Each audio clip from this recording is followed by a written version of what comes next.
Okay, so this looks like a quite simple question, however it's a little bit more complicated than it looks. It says that the sum of 3 consecutive numbers is divisible by 3, and we've got to prove it, so the working out is everything.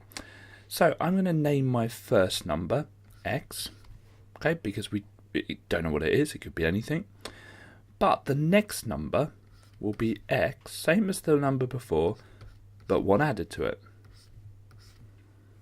And the next number after that is going to be the same as the first number, but 2 added to it. And it says the sum, so what we're going to do is we're going to add these 3 numbers together. So x plus x plus x is 3x. 1 plus 2 is 3. Now, this hasn't proved that they're divisible by 3 yet. All I need to do now is factorise this out. So I'm going to divide each of those by 3.